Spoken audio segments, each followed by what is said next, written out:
Standard 7 subject general science unit 3 properties of natural resources. मागील पाठाला आपण temperature regulation, transmission of sound, properties of water हे घटक पाहिले. आज आपण density of water, anomalous behaviour of water हे घटक पाहणार आहोत. Take some water in a pot and add a few pieces of ice to it. Observe what happens. एक ग्लास घ्या, त्यात थोडे पाणी ओता. आता बर्फाचे काही खडे टाका व निरीक्षण करा. Why do we see the ice float on water. बर्फ पाण्यावर तरंगताना का दिसतो? Ice is lighter than water. बर्फ पाण्यापेक्षा हलका असतो. When water freezes to form ice it becomes lighter than the original liquid. जेव्हा पाणी गोठून त्याचा घनरूप बर्फ होतो तेव्हा मूळच्या द्रवरूपापेक्षा तो हलका होतो. When water freezes, that is when it transforms into the solid state, its volume increases. पाणी गोठताना म्हणजे त्याचे स्थायिक अवस्थांतर होताना त्याचे आकारमान वाढते व बर्फाची घनता कमी होते. Therefore, the density of ice is less than that of water. That is why the ice floats on water. म्हणूनच बर्फाचे खडे पाण्यावर तरंगतात. डेन्सिटी ऑफ वॉटर, पाण्याची घनता. The interrelation between the volume and mass of a substance. पदार्थाचे आकारमान व वस्तुमान यांचा परस्पर संबंध. The space occupied by a substance is its volume. The store of matter is a substance is its mass. एखाद्या वस्तूने व्यापलेली जागा म्हणजे तिचे आकारमान. पदार्थातील द्रव्य संचय म्हणजेच वस्तुमान. Density is equal to mass division by volume. घनता म्हणजेच वस्तुमान छेद आकारमान. Mass is measured in grams and volume in cubic centimeters. Hence, density is equal to gram divided by cubic centimeter. वस्तुमान हे ग्रॅममध्ये तर आकारमान घनसेमीमध्ये मोजतात. घनता बरोबर म्हणून ग्रॅम डिवायडेशन बाय घनसेमी असं आपण लिहितो. Hence gram per cubic centimetre is the unit of density. घनतेचे एकक ग्रॅम प्रति घनसेमी आहे. If the mass of 1 liter of water is 1 kilogram, then what is the density of water?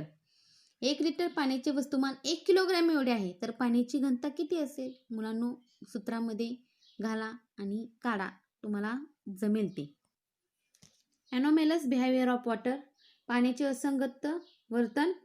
Usually when the temperature of a substance is lowered, its density increases as the volume decreases, but water is an exception to this rule.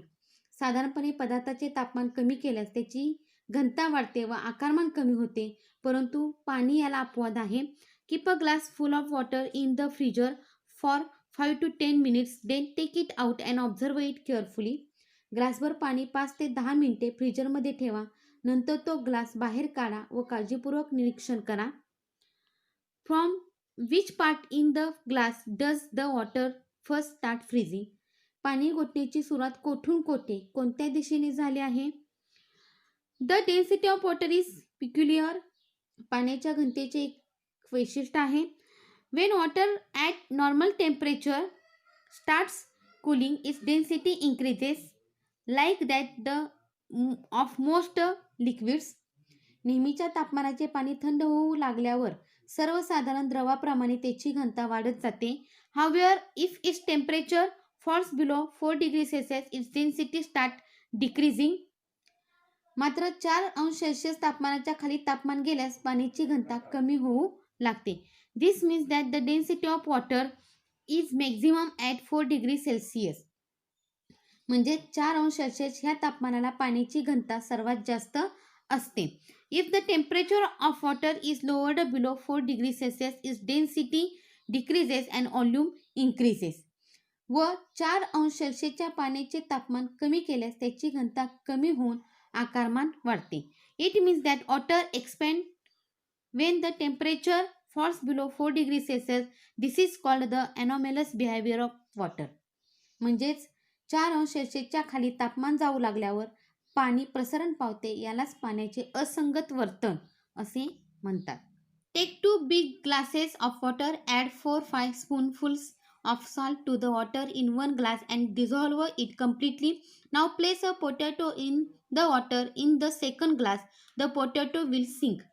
2 मोठे पेले घ्या, त्यात पाणी घाला. एका पेल्यातील पाण्यात 4-5 चमचे मीठ घालून ते पूर्णपणे विरघळून टाका. आता दुसऱ्या पेल्यातील पाण्यात एक बटाटा टाका. बटाटा पाण्यात बुडेल. बटाटा त्या पेल्यातून बाहेर काढून मिठाच्या पाण्यात टाका व निरीक्षण करा. Take out the potato from that glass and put it in the salt water and observe the density of water in that glass a greater due to the dissolved salt. The potato floats in the water because of the increased density. मीठ पाण्यात विरघळले असल्याने त्या पेलेतील पाण्याची घनता वाढली व त्या वाढलेल्या घनतेमुळेच बटाटा पाण्यात तरंगू लागला. Why is it easier to swim in the sea than in a well or a lake? विहीर तलावाच्या पाण्यामध्ये पोहण्यापेक्षा समुद्रात पोहणे का सोपे जाते? कारण की समुद्राच्या पाण्याची घनता ही वाढली असल्याने किंवा वाढती असल्यामुळे, म्हणजे समुद्राच्या पाण्यामध्ये क्षार असल्यामुळे आपण सहज त्या पाण्यामध्ये पोहू शकतो.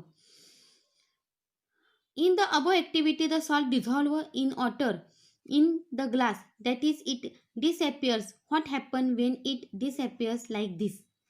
वरील कृतीमध्ये पेलेतील पाण्यात मीठ टाकल्यावर ते विरघळते, म्हणजेच दिसेनासे होते. अशा प्रकारे नाहीसे होते. म्हणजे नेमके काय होते? तर त्या पाण्यामध्ये पूर्ण ते विरघळले जाते. When the salt dissolves in water, its particles spread in water. बघा काय होतं? पाण्यात विरघळताना मिठाचे कण पाण्यात पसरतात.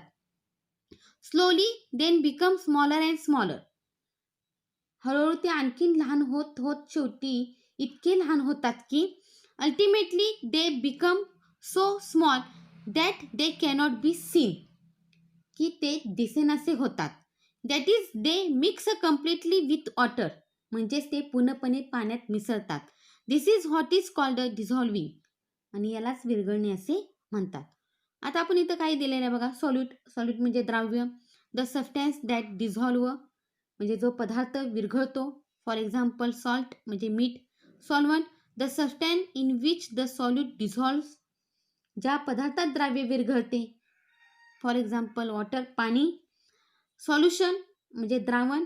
What we get when the solute dissolve in the solvent जेव्हा द्राव्य द्रावकात संपूर्णपणे मिसळते.